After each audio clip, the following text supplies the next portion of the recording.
City News. Police say the Clapham chemical attacker could be dead.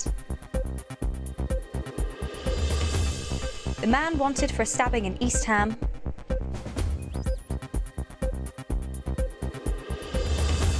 And the battle to stop building work in Southall.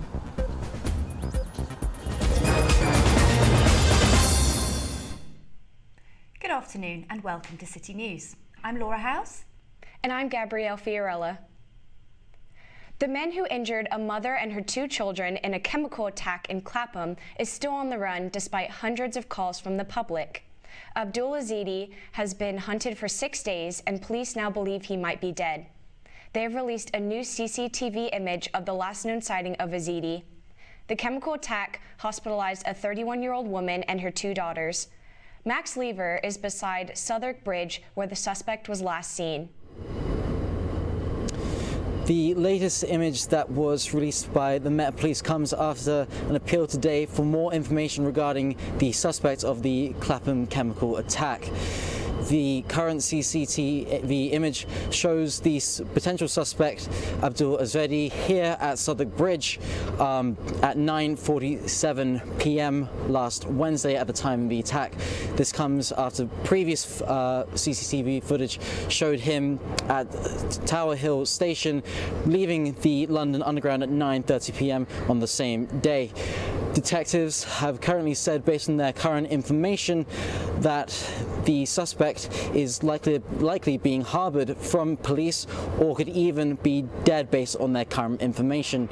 This comes as an arrest was made last night from a 22-year-old man who was suspected of helping the suspect avoid police, but he has since been released on bail. The suspect himself was a former asylum seeker who was denied asylum in 2021 and 2022, but he was allowed to remain in the UK based on a crime that he committed in 2018 that he needed to serve the rest of his sentence for, and as a result was not able to be deported from the country. The attack itself that happened last Wednesday was due to a woman, unfortunately, a 31-year-old woman and her 2 daughters, aged 3 and 8, were attacked with a corrosive acid that's seen them hospitalized, and the woman is now suffering life-changing injuries to her right eye. 5 Met Police and 4 members of the public have also since been injured while trying to help the victims at the time of the attack. Detectives and counter-terrorism and police have said that it has been tricky to find the suspect based on the fact that he did not have his phone after the attack and are using every bit of information that they can to try and track him. CCTV is a very important part of our lines of inquiry. Hundreds of hours of CCTV being painstakingly reviewed, which is why we've got so many officers working on it. We are tracking him down, and so far our last confirmed sighting is around 10 to 10 on Wednesday evening in the Southwark Bridge area, and we are urgently following up the next steps from there. So as we reach the 6th day of this manhunt for the suspect of the Clapham chemical attack and a £20,000 reward being offered by the Met Police for any information regarding the whereabouts of the suspect, the search for Abdul Azedi continues.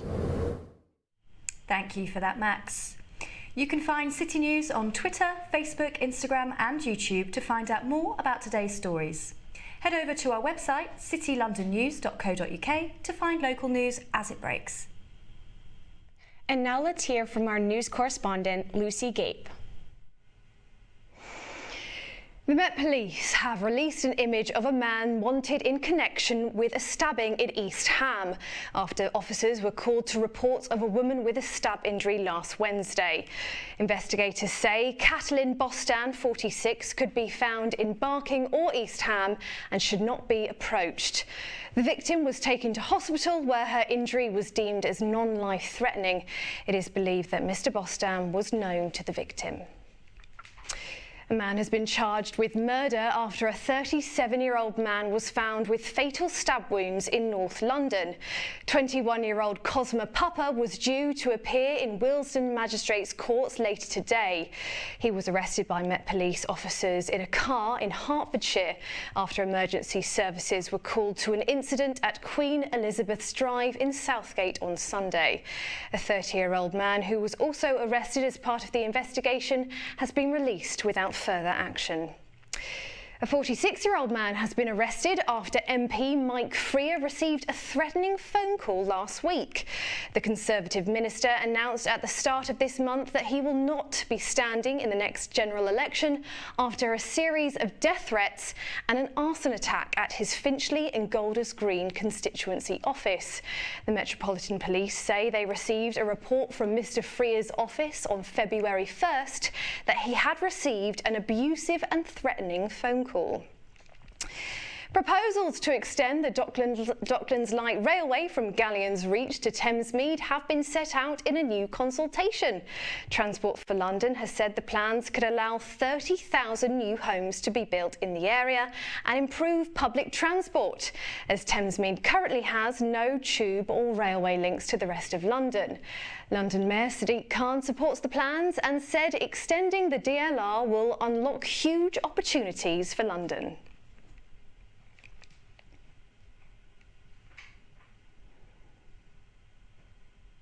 Residents in Southall are making one final call to halt a residential development that they believe is the cause of chronic health problems in the area.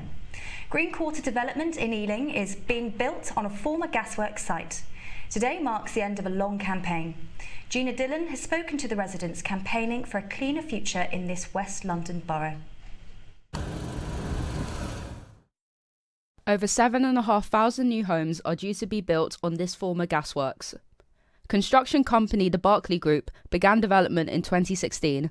However, today marks the end of the campaign conducted by residents to halt further plans. Southall local and coordinator for the campaign, called Clean Air for Southall and Hayes, Angela Fonzo, says she has experienced chronic health issues due to the gasworks redevelopment.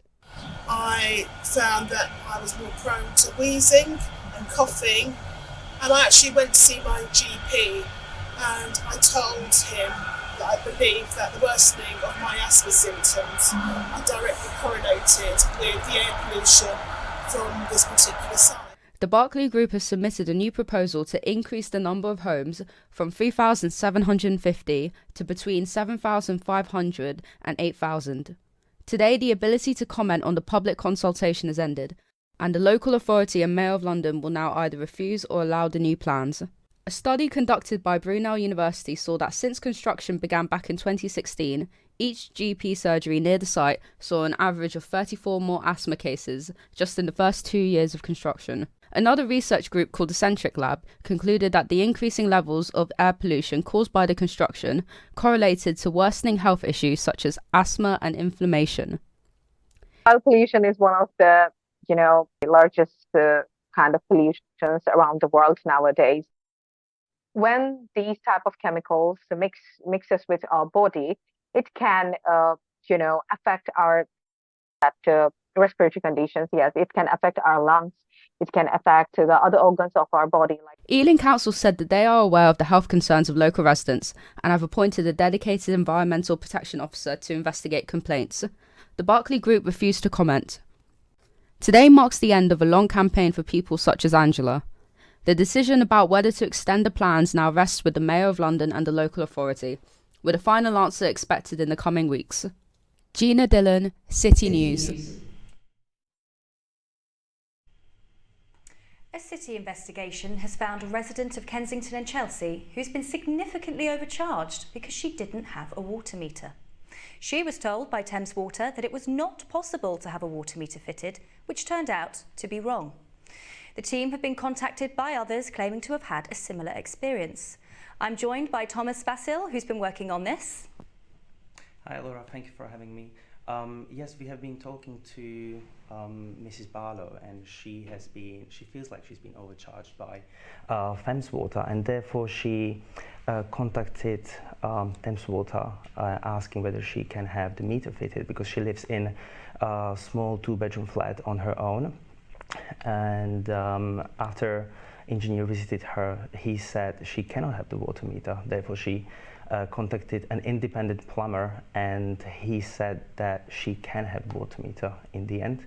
And therefore, she asked Thames Water to review her case. And after further investigation, Thames Water sent another water engineer to visit the flat, and they fitted the water meter, which resulted in her bills being lowered by 7 times, which is quite a significant number. And this is Mrs. Barlow's. When I first moved in, I had a bill for over £600 for the remainder of the year that I was being charged for, which was from August to March. In January, I was sent the next bill, which would be from March to the following March, and that was over £900. And now it's £13 a month. And that's still actually overpaying. My account has now become in credit to £150. Because even £13 a month is too much. Now I'm really worried about the other people in the building who I just by chance happened to see, and now I think, gosh, I need to find them again, because hopefully they're not still paying their £1,000 a year. So Thomas, what have Thames Water had to say about these concerns? Thames Water came back to us that they need some more time to actually review our request, and hopefully we will hear from them soon, because we've been contacted by quite a few people, and therefore I think this is under further investigation. And Ofwat are the regulatory body who is responsible for ensuring that Thames Water are not only providing a satisfactory service, but an efficient service at a fair price. So what has Ofwat's response been to these concerns? Ofwat came back to us saying they cannot review individual cases. However, they think that paying up to £1,000 for one person living in a flat is quite high, above the average price in the local area. Thank you, Thomas. Thanks for having me. Campaign groups in Haringey will unite this evening to oppose cuts to libraries in the borough. A cash-strapped council is making sweeping cuts to their library budget. Tia Tokatli has more. A ghost ship. That's what campaigners say their libraries will become if Haringey Council's proposed cuts go through. Peter is the leader of one of 9 campaign groups who are coming together to put their case to the Cabinet. We really want this library, which has been here for over 120 years, to stay open and remain a warm, welcoming part of our community.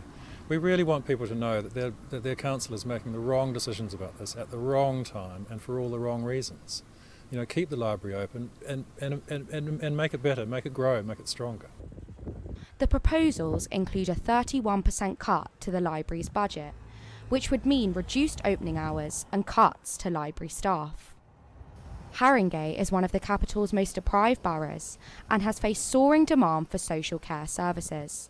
I know the council's in a really difficult place. I mean, they're really, really stuffed because, you know, the government's cut back so much on public spending. So I feel sorry for the councillors. I wouldn't want that job, but they've got to find a way around it that's going to work for everyone, for the readers and, you know, people who just want to drop in. Haringey has seen their government funding fall by an estimated £143 million since 2010. But opposition parties think that this is not the right area to make cuts. So it's £700,000 worth of cuts. You know, as Liberal Democrat councillors, we're receiving dozens of emails. This morning I had like 24 emails just come through on this issue alone. We're completely against the cuts. We think there's a much better way of saving the money, and we really think it's a vital service that should be looked after. We reached out to the Cabinet lead for Culture, Communities and Leisure, who said she would work with the Friends groups to ensure high-quality, successful libraries. She also said, "We have to be innovative because budgets are tight and the next few years are not going to be easy."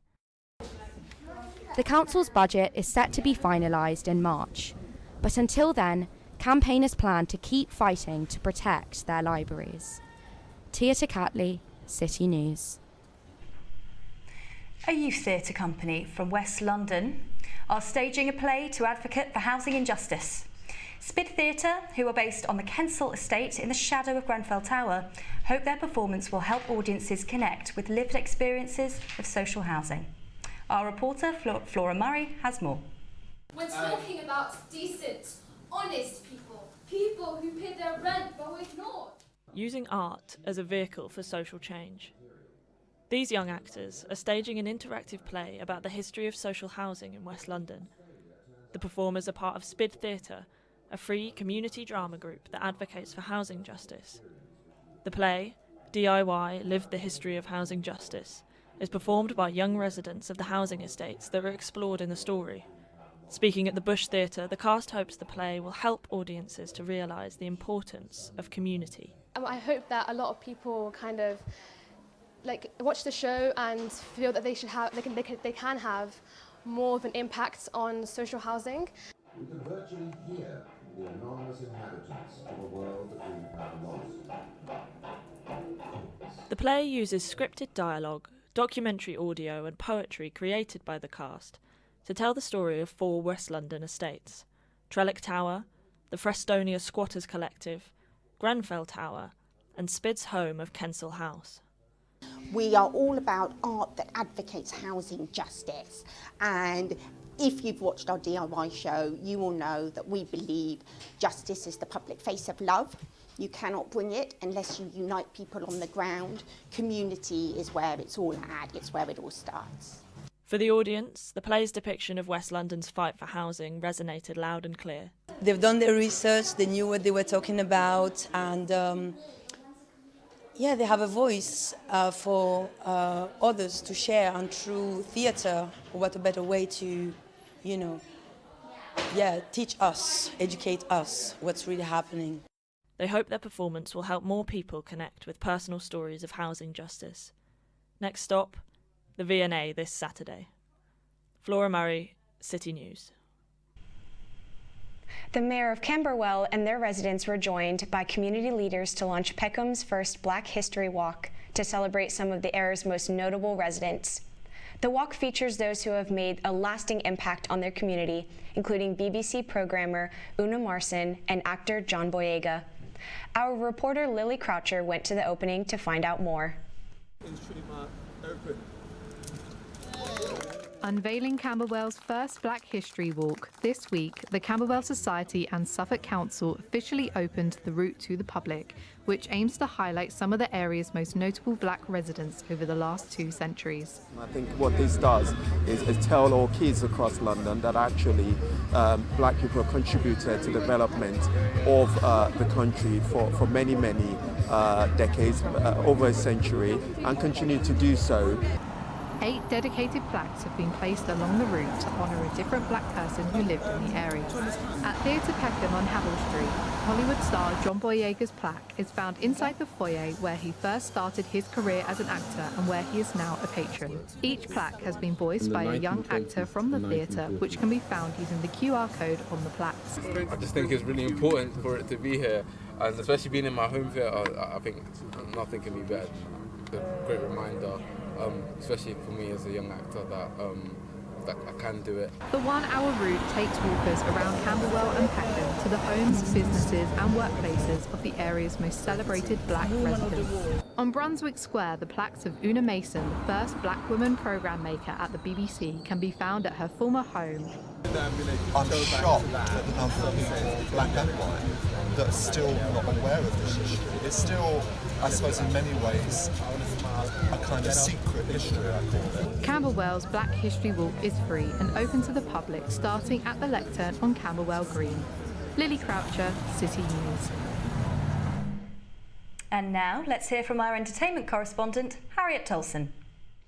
Thank you, Laura. Love the theatre but hate a late night? Well, then you might enjoy this. Southbank's iconic National Theatre will today host its first ever early evening performance as part of a new pilot scheme. During the 4-month trial, the theatre will raise its curtains an hour earlier than usual on Tuesdays and Thursdays, kicking off performances at 6:30. It comes after thousands of people told the National Theatre in a recent survey that earlier performances would better suit their post-COVID lifestyle and working patterns. The Cambridge Theatre, host of Roald Dahl's Matilda the Musical, is the only other London venue that currently starts shows earlier than the standard West End time of 7:30. Kicking off the National Theatre's pilot this evening is Till the Stars Come Down, a new play from creator Beth Steele about a wedding day that descends into chaos. City News went down to the theatre itself to see what people thought. I actually like the earlier start time, especially for me. I'm a morning person, so I try to get all of my stuff done in the morning, and then I have the rest of my day to do whatever I want to do. So kind of have something in between, that busy time, and then but also enough time to come home, make dinner, get ready for bed, do whatever I need to do. I think it's a good idea because people want to go out for like dinner and a show or something. They can do the show first, and they can kind of go to bed earlier. I would go to an earlier show if I had the choice. I think it's a good idea because I'm a student and sometimes I get really tired after classes and stuff, but if it's an earlier start time, then I can come here after class and then not be home super late and go to bed super late and be tired for the next day. London's only university zoology museum is reopening its doors to visitors today after closing almost a year ago to undergo a £300,000 renovation project. The Grant Museum, which has been used in zoology teaching and research for nearly 200 years, will show off 6 new showcases to the public. It comes after the UCL-owned Animal Museum received a funding boost from the Department of Media, Culture and Sport last year. The newest exhibits, which include tiny frogs monitored by UCL researchers in the Seychelles to track their response to climate change, highlight the use of the museum's collections in cutting-edge biodiversity and conservation research. The museum's creator told City News why the renovation work was needed and what new visitors can look forward to seeing. Over the 200 years, we've had various cases that we have had to use for our collections. So none of them were very modern, none of them were conservation grade. So it was time to update the collections for the care of the collections and for proper conservation grade. To prevent pests from going in, prevent the dust, and also, for the first time ever, we've got new showcases with lighting in them, and they were made bespoke for our space, and you can see everything much better. So it's a vast improvement in terms of care and visible accessibility of the collection. So we're quite. Covent Garden's buskers could be asked to reduce noise after excessive complaints from local residents. This week, Westminster Council have opened a consultation that could see a ban on sound amplification and a potential change of location for these street performers. But as City News discovered, buskers are a large part of the city's attraction for tourists. It's an empty piece of land here where people are walking by, and I think when it's a heavy tourist spot, adding things extra makes our day even better. You're drawn by the noise anyway. Lots of people come to look at the wonderful market around us, but you hear that performance voice and you can tell by the number of people here that they want to be entertained. Thank you, Harriet.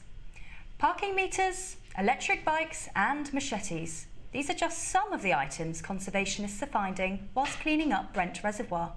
The site of special scientific interest in northwest London is being drained for the first time in 20 years as part of a £1 million regeneration project.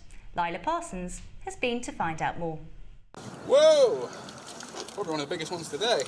It's not your typical London resident, but this fish is one of 10,000 being carefully removed from Brent Reservoir.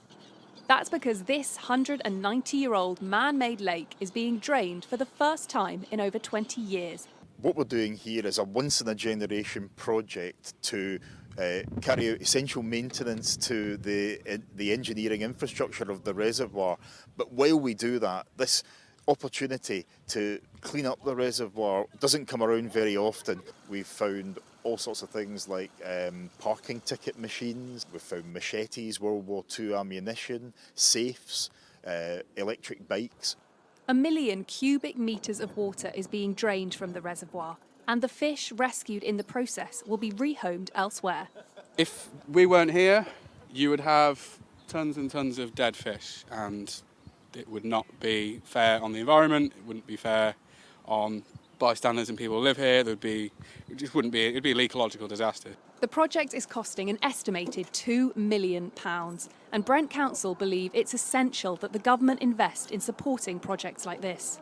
Environmentally, this is an asset for us. We should look after it. It's very vital to preserve places like this and find money to keep them up to date. And locals think it's vital for people's well-being. Susan is an artist who comes to the reservoir to draw. We have so little opportunity to be by open water. It's a really great place to draw and to feel like you're in a landscape and immerse yourself in it. With the regeneration well underway, there is hope that this pocket of nature in the heart of London will be preserved for the next generation. Lila Parsons, City News. And now let's hear from our sport correspondent, Indira Verding. Crystal Palace winger Michael Olise is set to be out for at least 2 months due to a hamstring injury sustained in a match against Brighton. The 22-year-old had only just recovered from a previous injury before being called onto the pitch. He came on at half-time and was only playing for a total of 11 minutes before being taken off as injured. Adam Patel, the sports reporter from the Mail Online, believes it to have been a poor decision by manager Roy Hodgson to bring Olise on. Well, with hindsight, it looks like an absolutely horrid decision by Roy Hodgson to bring on Michael Olise on Saturday. And there's little question of just how much it will affect Crystal Palace in their bid to stay up this season. With 6 goals and 3 assists in the Premier League this year, Olise's impact is unquestionable. And he sensed that it was a desperate call by Hodgson, with Palace 3-0 down at Brighton at half-time. And there's questions over Hodgson's own future growing week by week. As it stands, they're just 5 points clear of the drop. The outgoing Chelsea women's boss, Emma Hayes, has hit out at claims that she is leaving the club for better pay. The 47-year-old will reportedly make 7 figures a year after being confirmed as the next US women's coach. She stated that the opportunity to attend the Olympics and the World Cup is the real motivator for her decision. Paddy Ardle, a sports reporter from Sky Sports, believes that Emma's decision was indeed motivated by her love of the sport and not a desire for increased pay. Hayes herself has said that she's worked at Chelsea for just £6,000 a year at one point. This move is not only testament to Hayes as a manager in the women's game, but to her dedication and devotion to the sport. North Harrow Community Library is the only one of its kind in the area, offering not only books, but serving as a warm and friendly space for people in the borough to connect and socialise. But the library fears lack of funding could lead them to lose the space. Sagar Kostani reports. Knitting is more than just a hobby for these people. It's a way of finding companionship and spending some time in a safe and welcoming place offered by the only community library in Harrow. The community library is a place which is established, owned and managed by a community. In this case, North Harrow runs by 60 volunteers to cater to the needs of the community and serve as a space for social engagement. This library has been providing a warm, accessible environment for the locals, even before London councillors start the warm hubs. The locals who are using it, thinking this place is more than just a library to them. Yes, they had the company of each other, and it's a good mixture of women, so you learn from each other as well. At present, there are only 32 libraries in Greater London and only 1 in Harrow Borough.